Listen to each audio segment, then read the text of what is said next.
Hey, Joel at Up North Aquatics. Thanks for stopping by.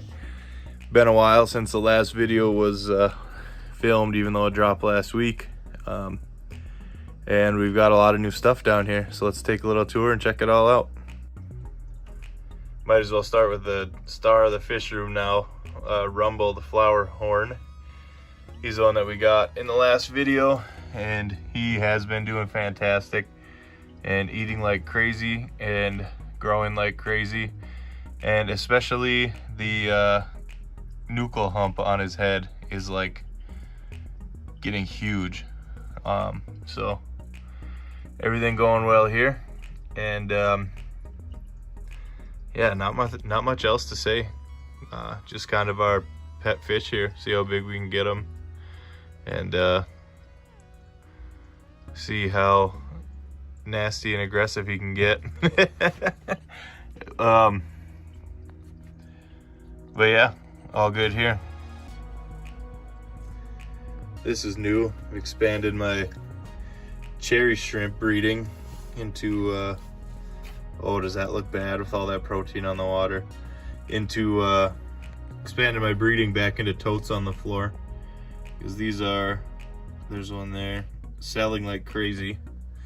And I needed to start making more quicker. So not only the ones that are in all my grow out tanks, like my fry grow out tanks now, but also just a ton in here to start spawning.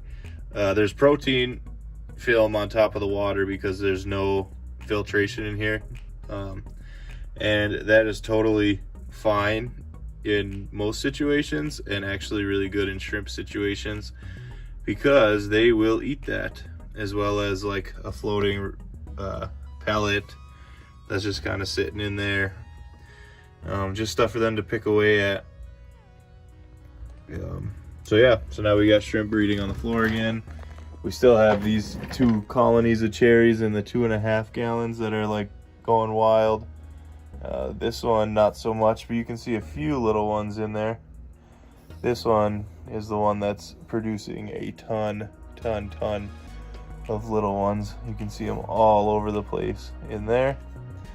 And yeah, so we're ramping up our cherry shrimp, and that's about that for them. This one's kind of cool. This is how many high fin variatus platies we've made so far, just in this one tank, minus probably a whole nother group of small ones down in this mop. But this 55 gallon is just teeming with them, to the point where I've pulled the adults now and have them in a 10 gallon temporarily till I can get some of these grown out and moved. Yeah, just going nuts in here. And I'm trying to find a good example, but these elephant snails or rabbit snails, no, I think they're elephant. I've heard them called both. Elephant snails is what I've been calling them. They only have one baby at a time, which is odd. And they also like bury themselves in the sand, which is odd, and like almost play dead. Like you'll find them just laying around upside down like this. But I do have babies of them now, which is really cool, because like I said, they only have one at a time. So that's a little more rare snail that I'm having some success with by doing literally nothing other than overfeeding the tank like crazy. White clouds are all in a pond now, which will still go nuts over the light from the top down, which is cool. Filled with tons and tons of just spawning mops all over the ground. That's why it looks so dark. That's just dark green yarn. So I'm just trying to colony breed these guys. Like, it's easy enough for me to grab a few, throw them in a small setup, a 5 gallon bucket even, and get a good size spawn out of them. But I just want to try to see if I can't just let nature breed these as well, because once this tank of grow outs is done,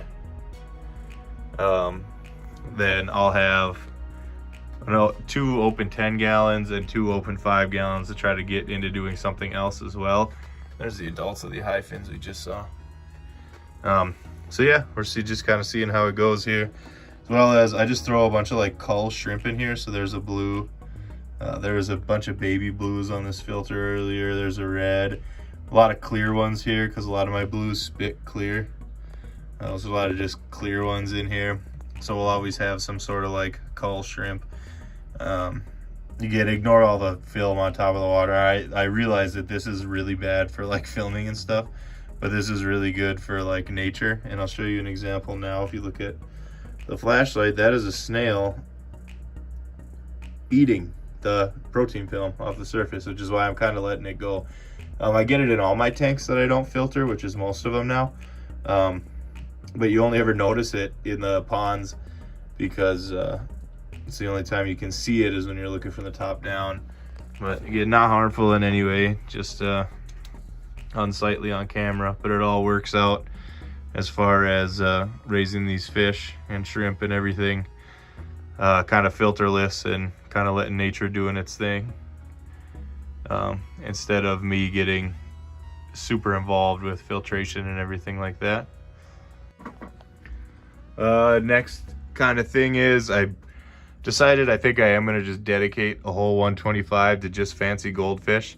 So right now I have my pearl scale, my ranchu, my whatever that butterfly telescope is. It was a panda, but it lost all its black and turned orange, which is pretty common. And then right behind that one, just like a regular fancy tail, like PetSmart fish with a really cool calico pattern. I think I'm just going to dedicate this whole thing to a planted goldfish tank.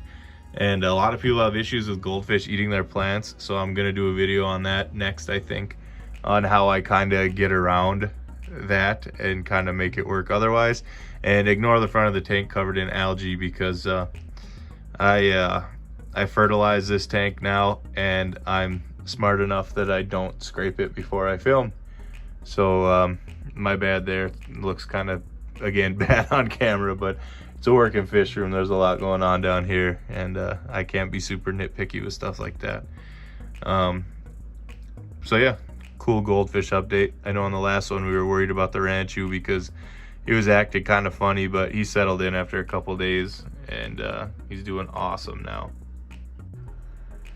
And then my favorite new thing in the fish room as of like right now, that changes a lot, is a bunch of sick koi angels. They just have some sort of like fin infection going on. I'll see if I can't zoom in. They're super skittish. They don't like me yet. They haven't like figured that I'm like the source of food yet, so they're still skittish around me, and now I have a camera in their face. But their fins are definitely infected somehow. Super easy to treat. I'm sure we'll get it dealt with over the course of the next few weeks with just some aquarium salt and some, you know, temperature regulation, and honestly maybe just a little bit of like ICX or something. It won't take much to get rid of it. The biggest thing is going to be just clean water, which we will keep up with, especially once we're dosing with pretty good sized water changes regularly. But long-term goal is to see how big we can get them, let them pair off on their own, and then pull the pairs and get some spawns. So that's something to kind of look forward to. That's what I'm looking forward to. Just going to take a lot of work to get there, because I mean, they aren't going to be eating much over the next couple weeks, so they're probably not going to really grow. And there is 6 of them in here, and because it's so heavily planted, the other 2 are probably hiding, but get a good look at 4 of them. I love these koi angels, so we'll see if we can't make some more. And there's probably like the shortest update I've ever done, as we're kind of getting back into the swing of things here with filming again. A lot of things have happened, a lot of new things, and a lot of moving around in the past couple weeks, so there's just kind of a summary of that. And if this is the type of stuff you like, let me know. I'd appreciate it if you subscribed. That'd be super cool. But if not, thanks for being here. I appreciate you. And as always, thanks for stopping by.